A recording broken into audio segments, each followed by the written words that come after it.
Day 1. Arrival. The past month I spent a week, my birthday week actually, with my papa in the German Alps. We had an apartment with an amazing view and went hiking most days.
I turned 32 here, and that and the fact that I got to spend this time with my dad got me thinking.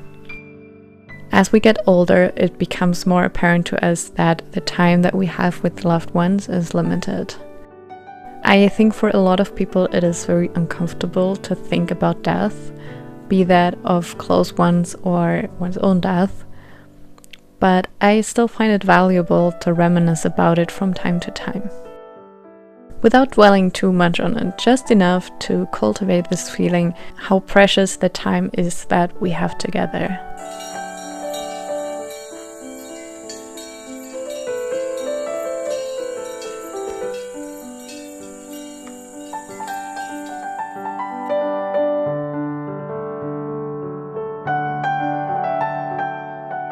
Day 2.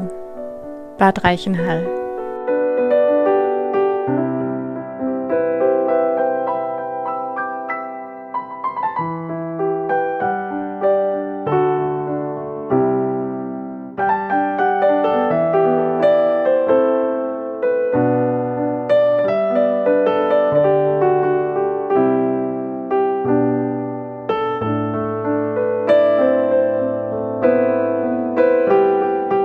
I feel like being aware of how precious this time we spend together is enables us to really appreciate it, to get curious about the other person and to ask questions that we otherwise might not ask. Even with our parents or primary caretakers, whom we might feel that we know them best because we grew up with them, we have spent a lot of time with them, there still may be parts that we have no idea about. Who they were before we were born, for example. Who they are outside of us. We know them in their role as caretakers, but when we have outgrown that mutually, we are allowed to see what else is there. And also people change. What someone once thought, what was dear to them, may be different now. If we don't ask, we may never know.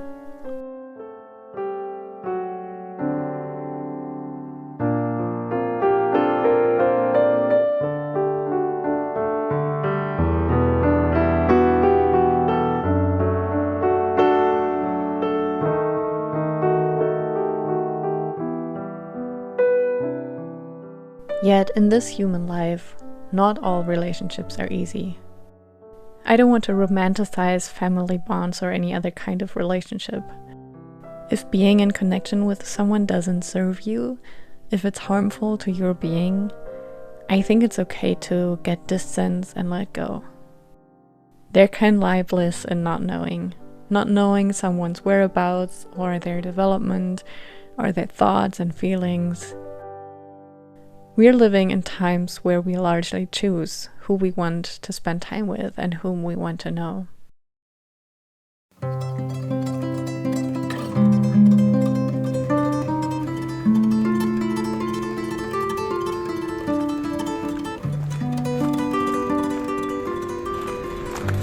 Very sour.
Day 3, my birthday.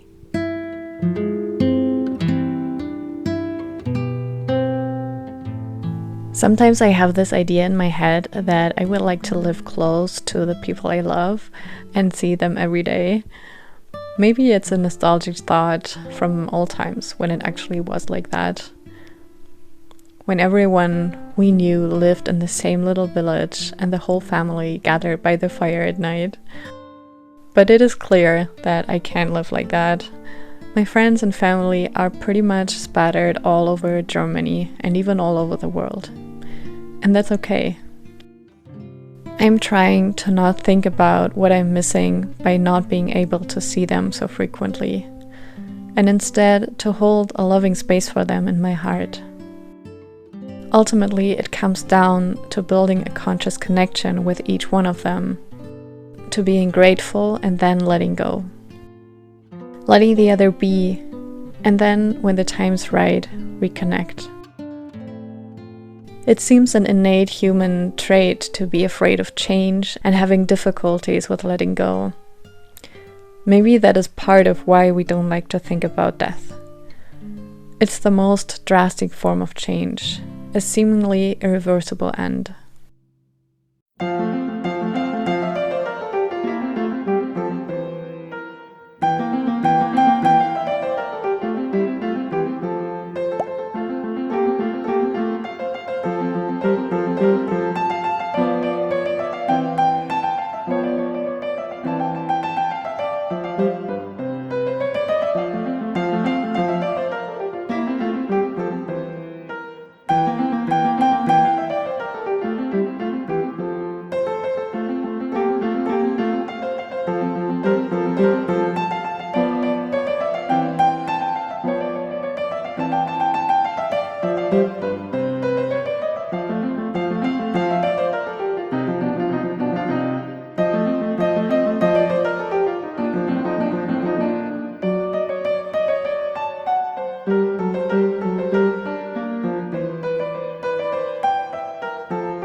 Days 4 to 6.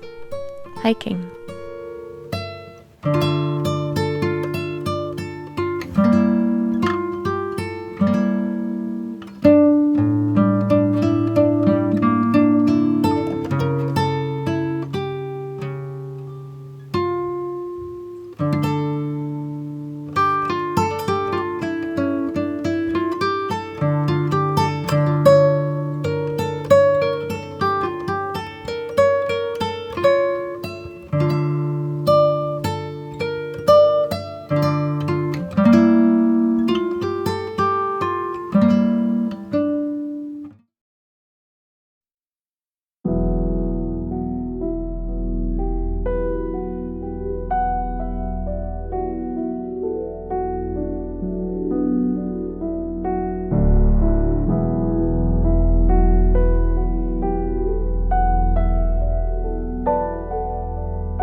I find views on life and death helpful that are present in cultures and religions that are not Eurocentric or Western, as they say.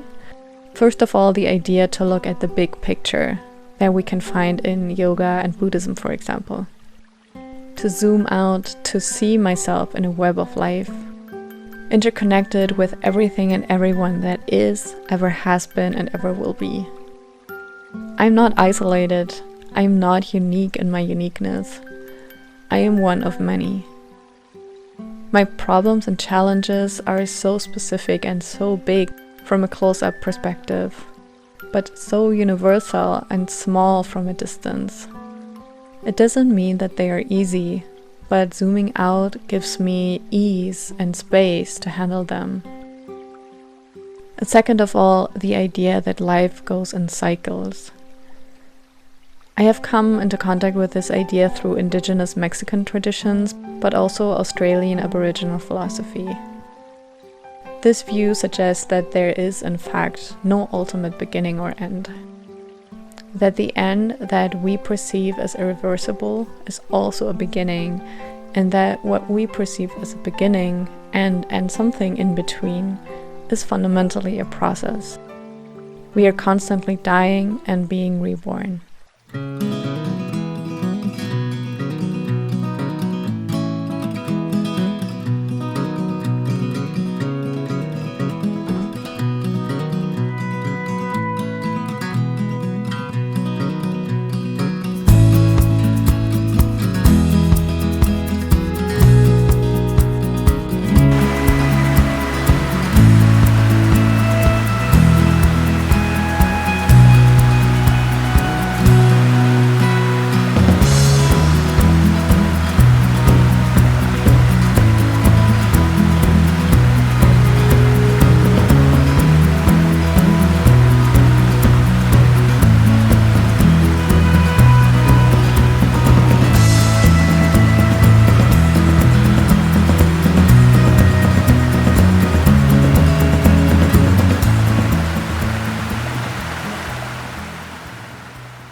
Day 7. The Return.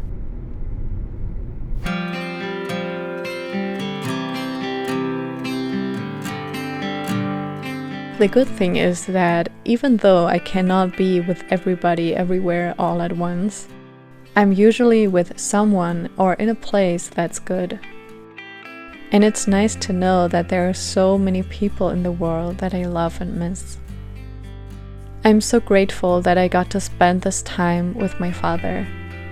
It has answered some questions for me as I am in the process of walking myself home.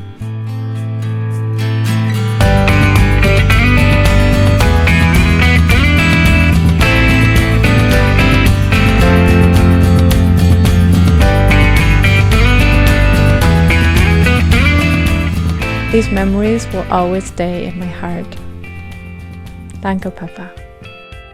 And thank you to you watching this video, for being here, for hiking. I just said hiking instead of liking, but that's fine, we did hike, so. For being here, for liking, sharing, and subscribing. You may not know this, and it may seem like such a small thing that you can just pass off, but it truly makes my days. So thanks again, and I will see you soon. Bye!